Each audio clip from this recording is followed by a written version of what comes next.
दोस्तों, भारत का अपना स्वदेशी लड़ाकू विमान तेजस MK-1A अब और भी ज्यादा खतरनाक बन चुका है।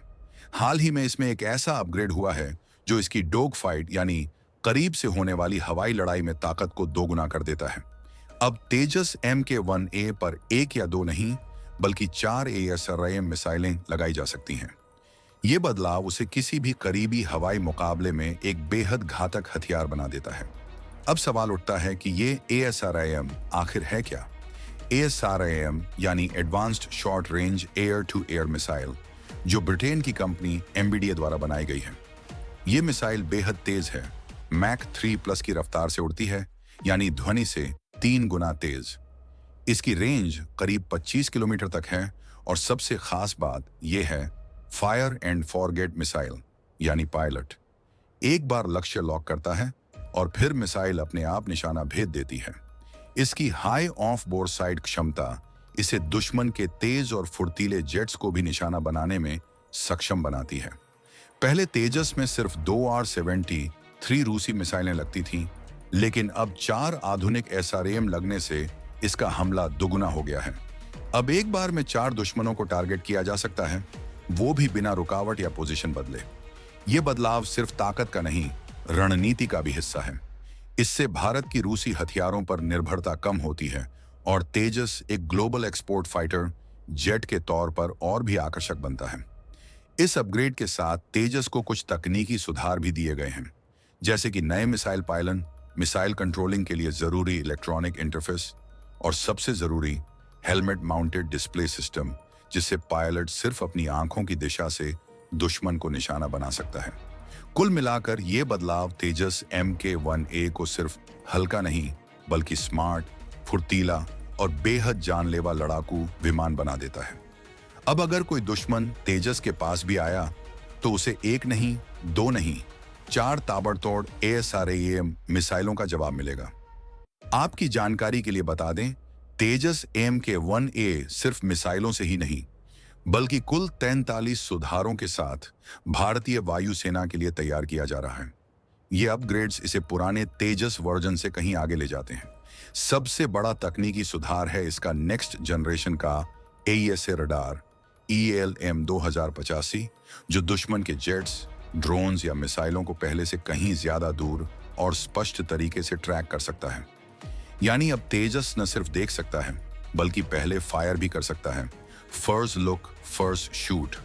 इसके साथ ही इसमें जोड़ा गया है एक उन्नत इलेक्ट्रॉनिक वॉरफेयर सूट, जो दुश्मन के रडार को धोखा देने, उसकी मिसाइलों से बचने और खुद को छुपाने में मदद करता है। इसमें शामिल है डेटा लिंक, जिससे तेजस अन्य भारतीय फाइटर जेट्स और ग्राउंड कंट्रोल से रियल टाइम में डेटा शेयर कर सकता है। इससे ये मल्टी फोर्स ऑपरेशन का हिस्सा बनकर दुश्मन पर सामूहिक हमला कर सकता है। तेजस MK-1A में एयर टू एयर और एयर टू ग्राउंड मिशन दोनों को अंजाम देने की क्षमता है। यानी ये सिर्फ दुश्मन के फाइटर जेट्स को नहीं बल्कि जरूरत पड़ने पर ग्राउंड टारगेट्स, बंकर, रनवे और रडार सिस्टम्स को भी निशाना बना सकता है।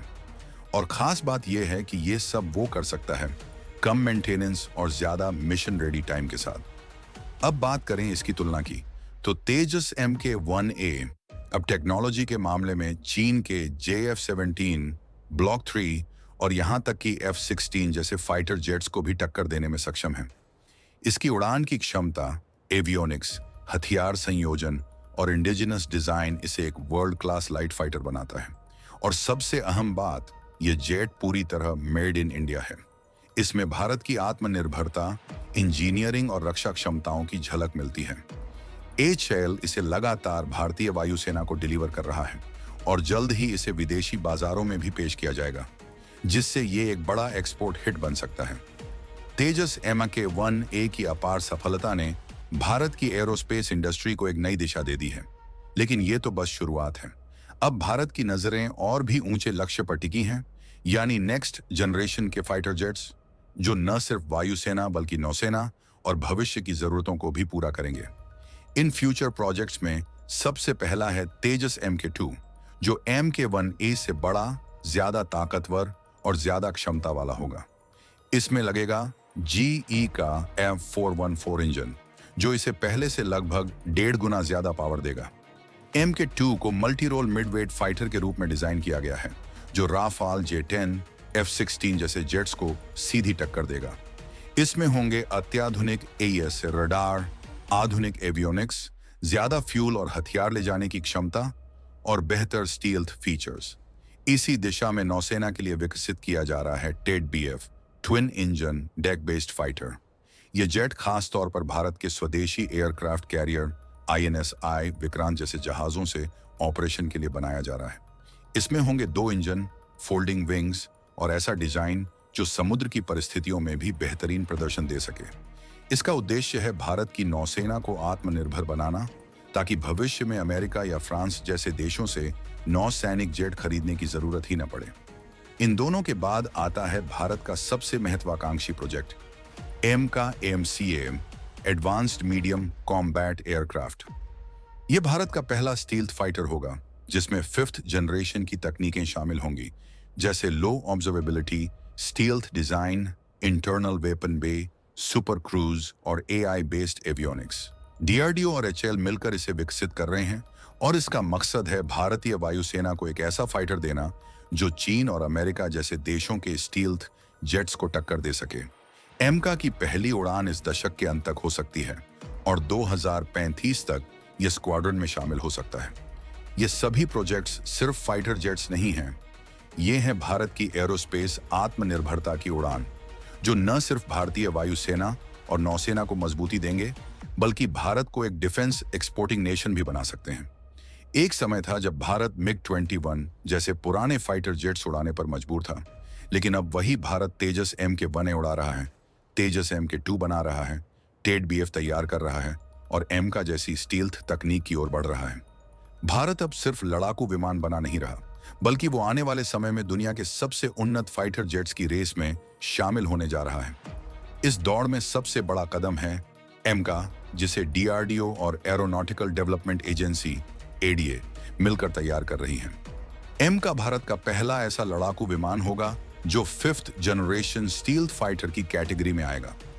ये न सिर्फ दिखने में फ्यूचरिस्टिक होगा, बल्कि तकनीक, सेंसर, हथियार और इलेक्ट्रॉनिक वॉरफेयर के मामले में किसी भी आधुनिक जेट जैसे अमेरिका का F-35 या चीन का J-20 को कड़ी टक्कर देने की क्षमता रखेगा। एमका को पूरी तरह से स्टेल्थ केपेबल बनाया जा रहा है, यानी ऐसा फाइटर जिसे दुश्मन के रडार तक पकड़ न सकें। इसके डिजाइन में इंटरनल वेपन बे होगा, जिससे हथियार विमान के अंदर ही रखे जाएंगे ताकि उसकी रडार सिग्नेचर कम से कम रहे। इसका एरोडायनामिक ढांचा इस तरह बनाया जा रहा है कि यह दुश्मन की नजरों से लगभग गायब रह सके। साथ ही इसमें होंगे AI powered mission computer, advance sensors और मल्टी सेंसर डेटा फ्यूजन, यानी पायलट को हर दिशा से मिली जानकारी एक ही स्क्रीन पर मिलेगी ताकि वह तेज और सटीक निर्णय ले सके। इसमें लगाया जाएगा एक ताकतवर ट्विन इंजन कॉन्फ़िगरेशन जो इसे सुपरसोनिक स्पीड से उड़ान भरने की क्षमता देगा, वो भी बिना आफ्टरबर्नर के, जिसे कहते हैं सुपर क्रूज। शुरुआत में इसमें GEF 414 जैसे इंजन लगाए जा सकते हैं, लेकिन भविष्य में भारत अपने खुद के स्वदेशी कैवेरी डेरिवेटिव इंजन भी विकसित कर रहा है, जो इसे पूरी तरह मेड इन इंडिया बनाएगा। एमका को 2 वर्जन में प्लान किया गया है, Mark 1 और Mark 2। Mark 1 में फॉरेन इंजन लगेगा और यह शुरुआत में 5th जनरेशन की क्षमताओं से लैस होगा। वहीं Mark 2 को 6th जनरेशन की टेक्नोलॉजीज के लिए तैयार किया जा रहा है, जिसमें शामिल हैं डायरेक्टेड एनर्जी वेपन्स, हाइपरसोनिक मिसाइलों के खिलाफ डिफेंस और रोबोटिक विंगमैन जैसे फ्यूचर कॉन्सेप्ट्स। सबसे खास बात यह है कि एमका सिर्फ भारतीय वायुसेना के लिए ही नहीं, बल्कि डिफेंस एक्सपोर्ट मार्केट को ध्यान में रखकर भी तैयार किया जा रहा है। आने वाले दशकों में जैसे जैसे पश्चिमी देशों की फाइटर डील्स महंगी और राजनीतिक रूप से जटिल होती जाएंगी, वैसे वैसे भारत जैसे देशों के बनाए संतुलित, अफोर्डेबल और हाईटेक फाइटर्स की डिमांड बढ़ेगी और एमका उस वैक्यूम को भर सकता है। लेकिन यह रास्ता आसान नहीं है। स्टील्थ फाइटर बनाना दुनिया की सबसे कठिन टेक्निकल चुनौतियों में से एक है, न केवल डिजाइन और सामग्री के स्तर पर, बल्कि सेंसर फ्यूजन, इंजन थ्रस्ट और इलेक्ट्रॉनिक डोमिनेंस जैसे क्षेत्रों में भी। हालांकि DRDO ने इस दिशा में कई सालों की मेहनत और लर्निंग के बाद अब एमका प्रोग्राम को परिपक्व अवस्था में पहुंचा दिया है। इसकी प्रोटोटाइप की पहली उड़ान 2028 तक हो सकती है और प्रोडक्शन 2035 के आसपास शुरू होने की उम्मीद है। अगर सब कुछ योजना के मुताबिक रहा तो आने वाले दशक में एम का भारतीय वायुसेना की रीढ़ बनेगा, एक ऐसा विमान जो दुश्मन के एयर स्पेस में घुसकर ऑपरेशन को अंजाम दे सकेगा बिना देखे गए। यह भारत के लिए सिर्फ एक फाइटर जेट नहीं होगा, ये होगा एक रणनीतिक ताकत जो यह दर्शाएगा कि भारत अब सिर्फ डिफेंस पावर नहीं बल्कि टेक्नोलॉजिकल सुपर पावर भी बन रहा है। जब भारत ने तेजस MK-1A के जरिए आत्मनिर्भरता की उड़ान भरी, तेजस MK-2 और एमका से फ्यूचर फाइटर का सपना देखा, तब शायद ही किसी ने सोचा होगा कि अगला कदम होगा सीधे छठी पीढ़ी की वॉर टेक्नोलॉजी की तरफ। लेकिन अब यह सपना हकीकत में बदलता नजर आ रहा है।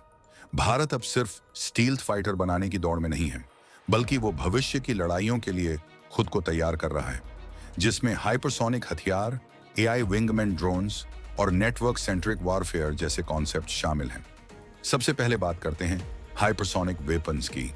ये वो हथियार हैं जो आवाज की गति से कम 5 गुना तेज चलते हैं, यानी मैक 5 से ऊपर। रूस, चीन और अमेरिका इस तकनीक पर पहले से काम कर रहे हैं और अब भारत ने भी DRDO के जरिए शौर्य और HSTDV जैसे प्रोजेक्ट्स में इस दिशा में बड़ी प्रगति की है। HSTDV hypersonic technology demonstrator vehicle Bharat की खुद की एक हाइपरसोनिक ग्लाइड व्हीकल टेक्नोलॉजी है, जिसे 2020 में सफलतापूर्वक टेस्ट किया गया था। इसका मतलब है कि आने वाले समय में भारत ऐसे हथियार विकसित कर सकता है जो दुश्मन के डिफेंस सिस्टम को चकमा देकर अत्यधिक तेजी से टारगेट पर हमला कर सकें, वो भी दुनिया के सबसे आधुनिक एंटी मिसाइल सिस्टम्स को पार करते हुए। दूसरी तरफ भारत एक और क्रांतिकारी टेक्नोलॉजी पर काम कर रहा है, जिसे कहते हैं लॉयल विंगमैन ड्रोन्स या AI powered unmanned combat aerial vehicles UCAVs। HAL और ADA मिलकर एक प्रोजेक्ट पर काम कर रहे हैं जिसे नाम दिया गया है CATS, combat air teeming system. इस प्रोजेक्ट का मकसद है एक ऐसा मानव रहित ड्रोन्स का नेटवर्क तैयार करना जो फाइटर जेट्स के साथ उड़ें, उनके साथ तालमेल रखें और खतरनाक मिशन को अंजाम दें बिना किसी पायलट को खतरे में डालें। इन ड्रोन्स को तेजस जैसे जेट्स के साथ उड़ाया जा सकेगा और ये दुश्मन की रडार साइट्स, एयर डिफेंस या कमांड पोस्ट को चुपचाप और घातक तरीके से निशाना बना सकेंगे। कैट्स में कई प्रकार के प्लेटफॉर्म्स होंगे, जैसे CATS Warrior AI wingman, CATS Hunter launchable drone और CATS Alpha coordinated swarm unit. ये सभी एक ही नेटवर्क से जुड़े होंगे, जिससे एक जेट पायलट पूरे ड्रोन्स स्क्वाड को एक ही मिशन में कमांड कर सकता है। ये कॉन्सेप्ट भारत को सीधे उन देशों की कतार में लाकर खड़ा कर देता है जो छठी पीढ़ी की एयरफोर्स की तैयारी कर रहे हैं। भारत का विजन अब साफ है, सिर्फ आत्मनिर्भर होना नहीं बल्कि टेक्नोलॉजी के मामले में अग्रणी बनना। जहां दुनिया अब AI, quantum radar, hypersonic interceptor और स्वार्म ड्रोन जैसी उन्नत तकनीकों की ओर बढ़ रही है, भारत भी उसी दिशा में मजबूती से कदम रख चुका है। DRDO, HIL और प्राइवेट इंडस्ट्रीज अब मिलकर भारत के डिफेंस इनोवेशन को गति दे रही हैं।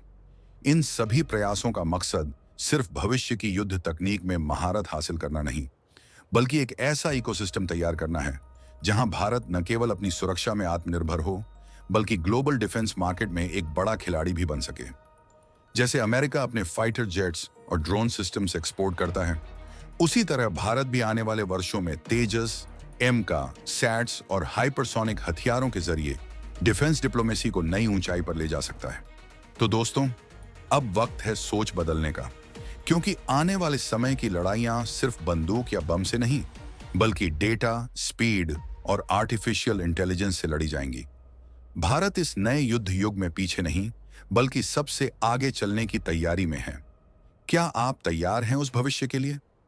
क्या आप मानते हैं कि भारत छठी पीढ़ी टेक्नोलॉजी की दौड़ में शामिल हो चुका है? कमेंट करके बताइए, आपको इन तकनीकों में से सबसे ज्यादा रोमांचक क्या लगता है? हाइपरसोनिक वेपन, AI ड्रोन्स या स्टील्थ फाइटर? वीडियो पसंद आया हो तो लाइक कीजिए, शेयर कीजिए और सब्सक्राइब करना ना भूलें। जय हिंद, वंदे मातरम।